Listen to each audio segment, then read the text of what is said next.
actual working in the measure of every part. Make an increase of the body and to the edifying of itself in love. This is the exhortation of Apostle Paul to the church of Ephesus. And I know that this verse will give us also an exhortation and encouragement that in every time, and especially every believer, to live a life of honesty, sincere with one another, and also one spirit and love, yung ating pag-ibig sa loob ng iglesia. Now, I'm closing with this. Kita mo, tapos na. Alam mo kasi, meron kami notation. When the preachers preach long, I think, pag mahaba yung preaching niya, baka hindi na siya ma-invite ulit. Kaya may clean lang dapat, di ba? Okay. Now, I will give you school of thought in these verses. Dalawa lang. Number one, you need God. Amen? Christ is the head of the church. And you need God in your life. Yan ang kailangan natin. For what purpose? Na yung purpose ay ma-fulfill sa pamamagitan ng kapangyarihan ng ating Panginoon sa loob ng iglesia. Napakahalaga po yun. That even in your work, in every ministry we have, you need God. We need God. In evangelism, you need the power of God. In your ministry, you need the power of God. You know, in everything you do, you need the power of God. In your discipleship, you need the power of God. In everything you do, in your workplace, wherever you are, you need God in your life because only God can enable in everything. Ang Panginoon lang. You're not able to do so because Jesus said, for without me, you can do nothing. That's number one that you're going to learn from this passage. Nauna ay kailangan natin ang ating Panginoon. Kasi marami sa atin, mga kapatid, atin lang ito ha. Minsan gumagawa tayo ng mga bagay na pansarili lamang. You're doing things, sometimes you fail. You fail in your ministry. Sometimes you fail in the things that what you're doing. Why? Because you just only walk with your own. You don't understand that you need God in everything sa buhay mo. Una sa lahat, ang Panginoon. As you wake up in the morning, you need God. Amen? Wherever you go, you need God. Kailangan mo ang Panginoon. Don't make any decision in life without the consent of God. Without consulting God in your life. That even in your health, you need God. In your family, you need God. In everything, you need God. And then number two, we need each other. Kailangan natin ang bawat isa to unite ourselves together in one, in love. Unity in love through the grace of God, especially sa gawain ng ating Panginoon. A lot of churches who are here right now, I think there are 10 churches na nandito.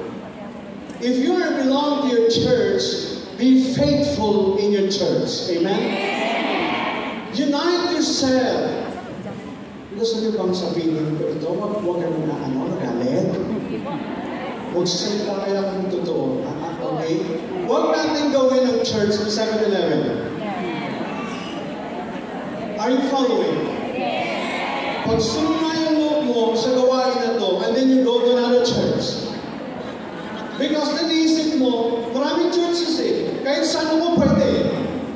But listen, God is, where you church right now, kung saan iglesia ka ngayon, dyan pagpapalain ka ng Panginoon. Amen? You need to unite yourself in your church, wherever you are. Why, Pastor? There's a iglesia saan ka, dyan ka huhubugin ng Panginoon. Pagpapalain ang buhay mo. Amen? Just stay where you are. But if you are hurt, don't go to another church. Just stay in your church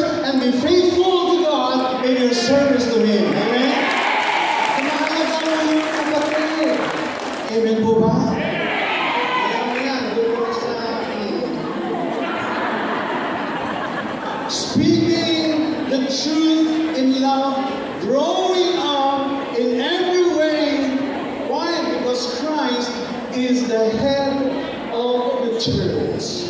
Kaya salamat sa bawat isang nandito ngayon that we unite ourselves together in one accord to give Him praise. Thank you for the ministry ng music today, that all of us sing in praise and glory to God. Amen? And the last question sa umagang ito, sino ang mga bisitang nandito aside from the members of the church? Can you raise your right hand? Bisita ka. Hindi ka member ng church. Visitors that invited the churches who are here right now. Listen sa mga bisita natin. Alright? Remember this, mga kapatid.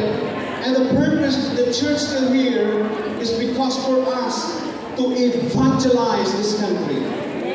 Dapat ang church and churches ay mag-focus not only to have unity, especially sa gawain, but also to unite ourselves to evangelize this country through the gospel of the Lord Jesus Christ. I urge you, I encourage you, mga kapatid, do you believe na mga ikli na lang ating panahon ngayon? Jesus Christ is coming back. And then kung maikli na lang yung panahon, huwag nating sayangin ang panahon sa mga bagay na walang kwenta. Dahil alam natin ang ating panahon sa lupang ito ay maikli na lang. So therefore, huwag sayangin because everything in this world, you are going to leave everything. Dumating tayo sa mundo ito na wala tayong dala, iiwanan mo rin ang lahat ng bagay na wala kang dadalhin. Ahit ang beauty mo. Yes. Ang ganda-ganda naman yun. Kung sabihin ko sa inyo, lahat na yan, iwan natin ang lahat na yan dito. Wala tayong dadalhin. The only thing, what you have done for Christ will last. Amen? Our unity in evangelism. May babi ikaw, marami na churches na nandito ngayon, 10 churches. That our focus is to evangelize this country, sharing the gospel of the Lord Jesus Christ. Every member of the church is an ambassador of Christ. We are the representative of the Lord to proclaim the gospel of the Lord Jesus Christ. Kaya sa mga bisita natin, you are not, listen, it is not an accident that you are here. That is a purpose why you are here. That you might know that Jesus Christ is a Savior, that the church might also know that our major purpose to unite ourselves is to reach out this world through the gospel of the Lord Jesus Christ. Amen? Maraming salamat po sa bawat isa. Ang pagpapala ng ating Panginoon ay maging sa bawat isa. Maraming salamat sa bawat pastor na nandito that we unite ourselves just to have, not only to have fellowship and unity in the Lord, but also to proclaim the gospel of the Lord Jesus Christ. Kaya bakit tayo nag-unite ngayon? Pagdating natin sa langit, makinig kang mabuti. Walang KPC, walang KPC. Listen to me, we are all united in the Lord. Amen? Pagdating ng Panginoon sa Kristo, the rapture is coming. But we do not know the date. That's why we need to prepare ourselves on the coming of the Lord Jesus Christ. Let's bow our heads together and close our eyes and let us pray before the presence of the Lord. Thank you, Lord God, for the great privilege that you have given us today in one accord to give you praise, to give you thanks and honor your name. Thank you for these precious people in your side. Thank you for the pastors and the churches that we gathered ourselves together, the long-held churches. Thank you, Father. And I'm praying right now, even the unity of your people. Lord, I will address this to our visitors today. You died on the cross. You gave your life for us. And you are the only way to heaven. And I pray, Lord God, that they might receive you as Lord and Savior, your only begotten Son, that died on the cross for us, that we might have eternal life, the only way to heaven. Well, bow said and ask us. I will address this to our visitors. Remember this, Jesus died on the cross for you. Are you willing to repent of your sin and accept Christ, the Lord and Savior? Sa mga bisita namin na nandito, sa mga wherever you are, can you say to the Lord today, the Lord enable you to come here? Hindi at aksidente na nandito ka. God has a purpose why you are here. That you might repent of your sin and accept Christ as your Lord and Savior. Kung di mo pa natanggap ang Panginoon, yung Panginoon na kapagligtas, now this is the time of your salvation. Because the Lord enable you to come to Him. To all our visitors, can you say to the Lord today, I'm willing to accept Christ as my Lord and my Savior? While you bow your head and close your eyes, sa mga bisita namin, are you willing to receive Jesus in your life as your Lord and Savior? Yes, Pastor, just pray for me. If that is the desire of your heart today, as the Lord enable you, can you raise your right hand wherever you are?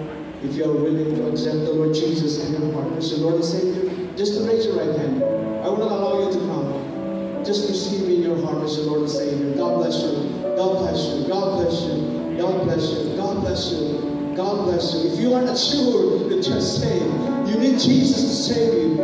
The only way to heaven, for you to be born again, only the Lord Jesus Christ.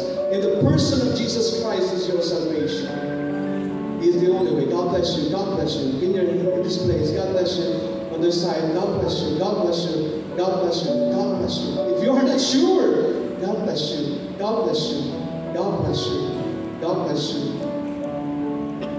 While raising your hand, can you say to the Lord today, Lord, I am willing to accept you as my Lord and my Savior. Please repeat after me with this prayer. I will lead you in this prayer. If you are willing to repent of your sin and accept Jesus as your Lord and Savior. Just follow me. This is your prayer in Tagalog. Just repeat after me if you are willing to accept the Lord in your heart as Lord and Savior. Amang nasa langit, ako ngayon ay nagsisisi sa kasalanan na sa akin. Patawarin mo ako, Panginoon. Linisin mo ang aking puso, ang aking buhay, sa pamamagitan ng dugo ng Panginoong Yesus. Panginoong Yesus, Ikaw ay aking tinatanggap sa aking puso na aking Panginoon at tagapagligtas. Baguhin mo ang aking buhay sa oras na ito. Make me born again today.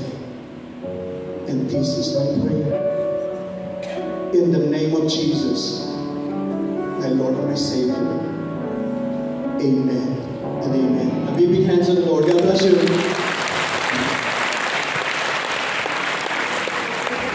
Maraming salamat po, Pastor Raymond, for that challenge.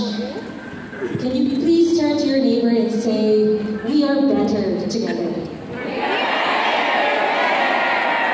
Yes, hindi po